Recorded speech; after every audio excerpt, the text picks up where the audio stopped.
Hello again.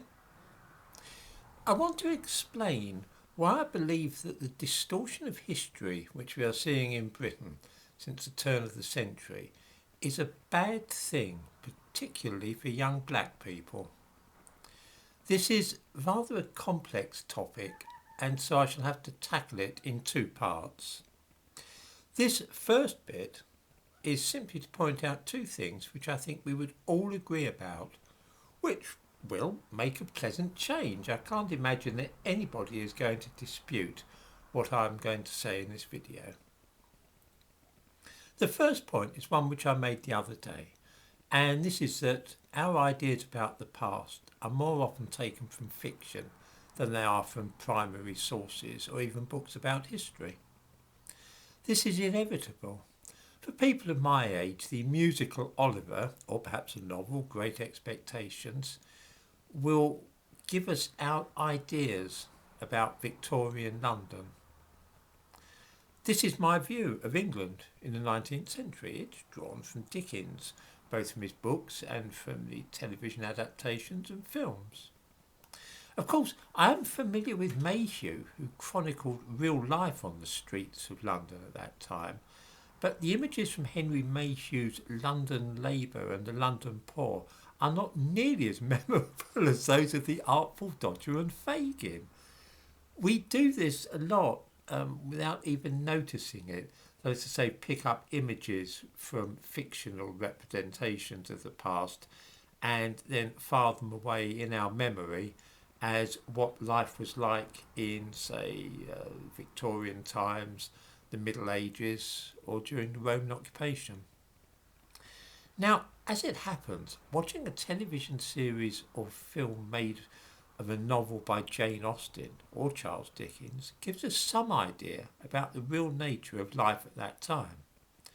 After all, Austen actually lived in England during the Regency period, and although her novels are satires, their backgrounds, language, characters, and social scenes are accurate. Had they not been, then readers at the time would have ridiculed her and not bought her books. So a TV adaptation of Pride and Prejudice will give us some idea about life in England 200 years ago. It might be a bit inaccurate, it depends on the adaptation, but the thing itself is sound. Now we come to modern television series and films about that period, which is to say the Regency. Sometimes they are fantasies, for example Blackadder III with Rowan Atkinson. At other times they are romances and adventures which purport to show Regency England as it actually was, using it as a background to a fictional drama. Bridgerton, the Netflix series, is like that. The thumbnail to this video shows some of the cast in the next season of Bridgerton, and I give a link in the description to this video to an article about this which shows the photograph. If, as I think most of us would agree, we tend to get a lot of our ideas about the past from television and films, then this series is going to cause problems, especially for younger viewers.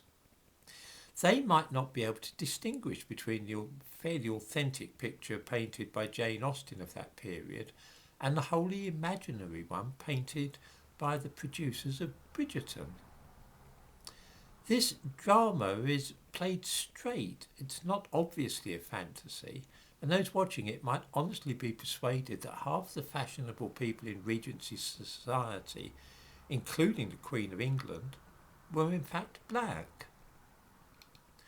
What this means is that just as the older generation picked up a subliminal but largely accurate impression of Regency England from the novels and television and film adaptations of Jane Austen, so the present generation is unwittingly picking up their own impression of Regency England, but one which is grotesquely and demonstrably false. The same process is taking place with all historical dramas and films today. I don't think that many people are likely to disagree with the 2 points I have made.